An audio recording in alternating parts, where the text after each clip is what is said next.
ইমানের দাবিতে ছোট্ট একটি ডাকে যদি এত মানুষ একত্রিত হয়, এ থেকে প্রমাণিত হয় তিন দিকে ঘেরা ভারত, একদিকে মায়ানমার, দক্ষিণে বঙ্গোপসাগর। এই বঙ্গোপসাগর বিধৌত শাহজালাল, শাহ মখদুম, বাইজিদ বোস্তামির বাংলায় অচিরে কালেমার পতাকা উড়বে বাংলার পার্লামেন্টে। আমি আপনাদেরকে বলতে চাই, যে সময় গোটা দুনিয়া উত্তপ্ত ইমানের দাবিতে মালয়েশিয়া, ইন্দোনেশিয়া, মধ্যপ্রাচ্যের অনেক দেশ, এমনকি কাতার থেকে মুসলিম দুনিয়া তাদের রাষ্ট্রদূতকে তলব করেছে, ভারতীয় পণ্য বর্জন করেছে, এমনকি ভিসা দিয়ে ভারতীয় নাগরিকদেরকে ফিরিয়ে দিচ্ছে। আমরা প্রতিবেশী দেশের সাথে, India is a very close door neighbouring country of our beloved motherland Bangladesh.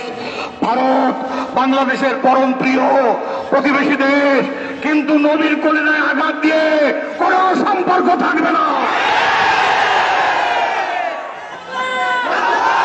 এমন একটা সময় এই আঘাত এসেছে যখন আমাদের দেশের শতকরা 85% মুসলমানের দেশের পার্লামেন্ট চলছিল।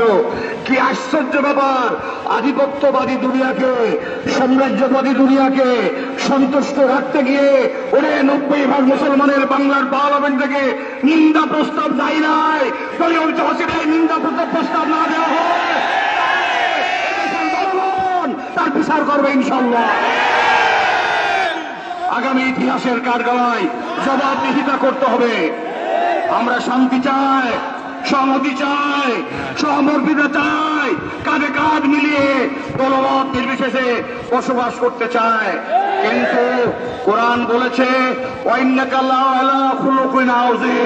হে নবী, আমি আল্লাহ বলছি, কেউ মানুক আর না মানুক, তুমি গোটা সৃষ্টির সর্বোত্তম, মহত্তম, সর্বশ্রেষ্ঠ চরিত্রের অধিকারী। অতএব ওই নবীর দিকে তাকিয়ে আমরা যদি মাঠে নামতেই হয়, তাহলে কোনো সুসম্পর্ক আমরা রাখতে পারবো না।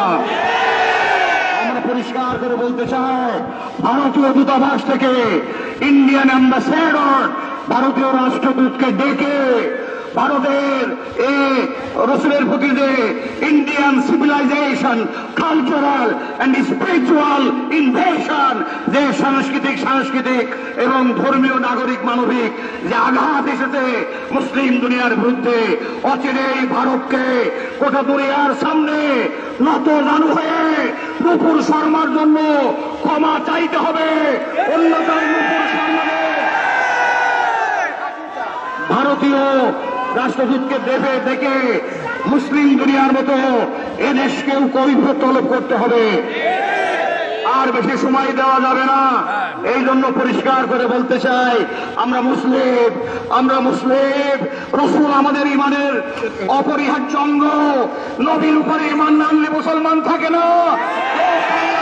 মন্ত্রীবৃন্দ, দেশ পরিচালক নেতৃবৃন্দ, মন্ত্রীবৃন্দ এবং এদেশের পরিচালক, কর্ণধার, দলমত নির্বিশেষে, I like to make an Ernst request to all categories of leaders of the nation.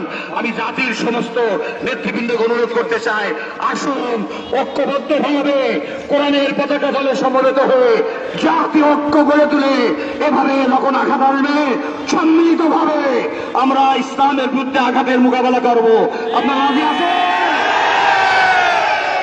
অতএব কোরআন সুন্নাহর দাবি অনুযায়ী আমাদের দেশের সরকার বাহাদুরকে বলবো, অবশ্যই আপনি ইমানি দায়িত্ব পালন করুন, রাষ্ট্রদূতকে তলব করুন এবং পার্লামেন্টের মাধ্যমে নিন্দা প্রস্তাব জাতিসংঘ, ওয়াশিংটনে, ব্রিটেনে, এমনিভাবে ফ্রান্সে, দুনিয়ার সমস্ত কর্তৃত্বশীল দুনিয়ার সব জায়গায় বলতে হবে, আল্লাহ তাআলা আমাদের সকলকে তৌফিক দান করুন। আপনারা যেভাবে আজকে ডাকে এসেছেন, আশা করি আগামীতে ডাক দিলে আপনারা যাবেন তো। আজকের সভা বলছে শান্তিপূর্ণভাবে এবং আমরা শান্তিপূর্ণভাবে সৌহার্দ্য সম্পর্ক বজায় রেখে কাঁধে কাঁধ মিলিয়ে ঐক্যবদ্ধভাবে ইসলামের বিরুদ্ধে আঘাতের মোকাবেলায় ঐক্যবদ্ধ হয়ে কালেমার শাশ্বত ঝান্ডা, নবীর রক্তে রঞ্জিত ইসলামের কালেমার মানব সেবার পতাকা বাংলাদেশে উড়িয়ে দিয়ে প্রমাণ করব এদেশ কোরআনের দেশ।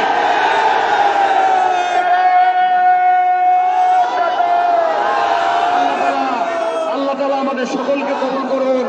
দেশ ও জাতি গঠনে কোরআন সুন্নাহ সামনে নিয়ে জাতি ঐক্য করে তুলে কোরআনের পথে, আলোর পথে পরিচালিত তৌফিক দান করুন। সকলের কাছে দোয়া চেয়ে কল্যাণ কামনা করে এখানেই শেষ করছি। ওমা তৌফিক ইল্লা বিল্লাহ ওয়া আখিরু দাওয়ানা আলহামদুলিল্লাহি রাব্বিল আলামিন। আসসালামু আলাইকুম ওয়া রাহমাতুল্লাহ।